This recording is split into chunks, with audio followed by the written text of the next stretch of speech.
இந்தியாவில் டெல்லி, மும்பை, சென்னை, பெங்களூர், கொல்கத்தா இப்படி பல சிட்டியில் 10 நிமிஷம் தூரத்தில் பஸ்ஸில் போயிடலாம். ஆனால் டிராஃபிக்கில் மாட்டி 30 நிமிஷம் 40 நிமிஷம் ஆயிரும். அந்த கூட்ட நெரிசலை தவிக்க நினச்ச இடத்துக்கு நினச்ச நேரத்தில் போகிறதுக்கு பூமிக்கு அடியில் ட்ரெயின் கொண்டு வந்துட்டாங்க. கொண்டு வந்து நிறைய மாதம் ஆயிடுச்சு. ஆனால் நமக்கு இப்போ தான் டைம் கிடச்சிது.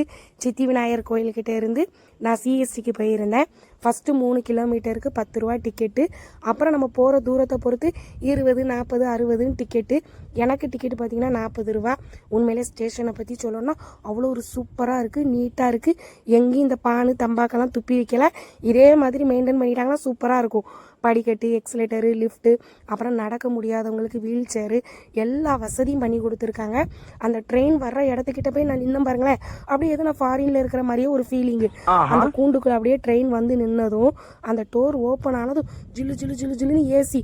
இதுக்கே 40 ரூபா கொடுக்கலாம் படிக்க வெயிலுக்கு அப்படின்னு தோண ஆரம்பிச்சிட்டு உள்ளே போய் பார்க்குறேன். சீட்டு அந்த கம்பியெல்லாம் பார்க்குறப்போ எங்கள் வீட்டுக்கிட்ட இருக்கிற அந்த மோனோ ட்ரெயின் அந்த மாதிரி தான் ஃபீல் ஆச்சு. அப்புறம் டோரெல்லாம் மூடினதுக்கப்புறம் ட்ரெயின் கிளம்பிச்சு பாருங்களேன், அவ்வளோ ஒரு ஸ்மூத்து, போகிறதே தெரியல. ஆகா எவ்வளோ ஒரு அழகான கண்டுபிடிப்பு அப்படின்னு தோண ஆரம்பிச்சிட்டு போகிறப்ப பார்த்தீங்கன்னா பிளாட்ஃபாரம் வெளிச்சமாக இந்த ஸ்டேஷனு அப்படின்னு தெரியுது.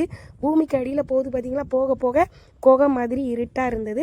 நம்ம இறங்கும் போது தான் அது இந்த ஸ்டேஷனுன்னு தெரியுது. அதுக்கு இடையில அனௌன்ஸ்மெண்ட் பண்ணிகிட்டே இருக்காங்க. நம்ம டிக்கெட்டெல்லாம் கொண்டு போய் இறங்கும் போது ஒரு பாக்ஸில் போட்டுறணும். அதை கலெக்ட் பண்ணிக்கிறாங்க. நீட்டாக வச்சுருக்காங்க. நீங்கள் இதில் போயிட்டீங்களான்னு கமெண்டில் சொல்லுங்கள். நம்ம வீடியோ பிடிச்சா லைக் பண்ணுங்கள்.